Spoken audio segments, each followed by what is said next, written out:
You're watching ITRF, your independent television radio frequency.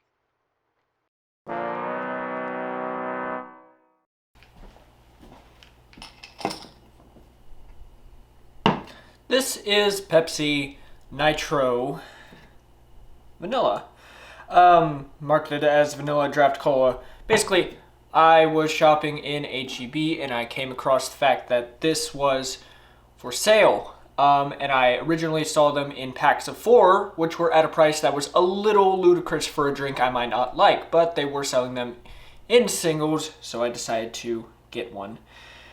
This is a Nitro Cola instead of a regularly carbonated cola, and much like Guinness, when they package their beer in cans for home pouring, it has a small gizmo in here which keeps it nitrogenated. And as a result, when you open this, it is quite loud, as you'll see here in a second. So, and it lets off a very interesting hiss. We're going to be pouring this into a glass, courtesy of B52 Brewery. Let me go ahead and take off the tab here, because even though I won't be drinking out of the can, I still like to do that. Now, the instructions do say to chill the can, and this is properly chilled. It's been in my fridge for quite some time now. Pour hard, as in invert directly over the glass, and enjoy. It is implied by these instructions that you should not be drinking this straight out of the can. As such, I'm going to do my best not to make a complete and total ass of myself pouring into this glass. This glass will not hold the entire contents of the can, but should be good enough. Let's go ahead and do that. There's already some spillage. And a little spillage coming off. But you'll notice we get quite a similar surge here as when you're pouring Guinness. Slowly the head is reducing in size. However, what you'll notice, and I can actually end up pouring a little more and making, again, an ass of myself. What you'll notice here is that the head retains a wonderful surface tension. And actually, once it gets to about this level, maybe 2 fingers, it really does stay there for a while. So, ignoring the mess that I've made, and this is my only can in the fridge and I refuse to go buy another one. We're doing this in one take. I'm going to have a sip of this. I tried the regular version and it tasted like Coke, a little creamier like they advertise, and almost a little bit flat. But let's try the vanilla.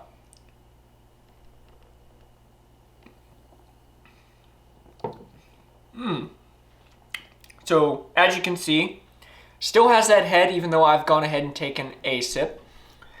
And I think the vanilla really complements what they were trying to go for with this drink. Because again, it has that creamy kind of texture because the nitrogen bubbles are a lot smaller than carbon dioxide produces. I would say overall that is really good. I'm going to pour the rest of it in here.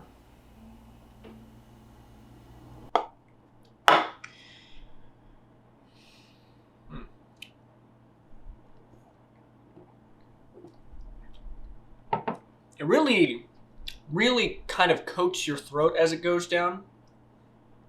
It doesn't have the characteristic, burn of a really highly carbonated soda. You don't feel it on your tongue nearly as much. The head has left a small foam mustache on my real mustache. Also an interesting feature of this drink. I will say, doing the pour hard instruction, which is again to invert the can over the drink, is a little challenging at first if you don't have practice with it. Also, I am pouring into a fairly small glass, but this is my only tall glass that can take most of the drink.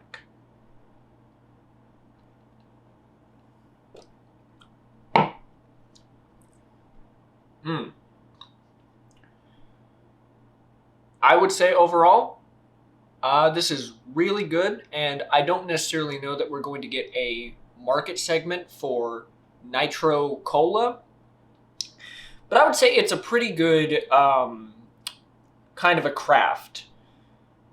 I think I can see the potential for other drinks exploring this avenue, and I really do commend Pepsi on making a good flavor choice. They did their original so that people would have the baseline, but then they did vanilla, which really complements what this is going for. So it'd be interesting to see if we get other drinks which can kind of emulate this. And I'm actually going to try and cut open this can to see if we can't get a look inside at what that gizmo looks like. Right then, I have cleaned up a little, and we're going to try and slice this open as gracefully as I can, bearing in mind that I don't actually own a pair of scissors at home. And I forgot to steal the work scissors. So let's kind of do this little number.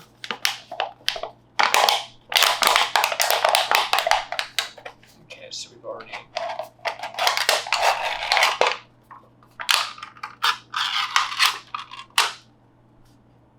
Right, I've made a mess once more, but you can see there is a little pod down there, which I suppose releases the nitrogen, or there is a compound in there which is constantly re-nitrogenizing the drink. I assume it does that over the entire time where the can is unopened, at least to keep it that way. This is necessary because, of course, you don't have these at the bottom of regular soda cans, because they will be carbonized at the manufacturing plant, and then, or carbonated, I should say, at the manufacturing plant, and then they will be shipped out, and they don't require a separate gadget. So something about the nitrogenating process requires there to be an extra gadget in here. And also, I think it's so that the drink can maintain that smooth creaminess right up until pour. It's the same reason Guinness will have had to do it. So very interesting. I don't know if I can actually... That's pretty well welded to... Ooh, that's really welded down in there. Yeah, that's definitely... Not bad, though. Not bad. All right, that was Nitro, Pepsi, Vanilla, and I really would like to see more of this. I just don't necessarily know where we go from here, but very good. Very good overall.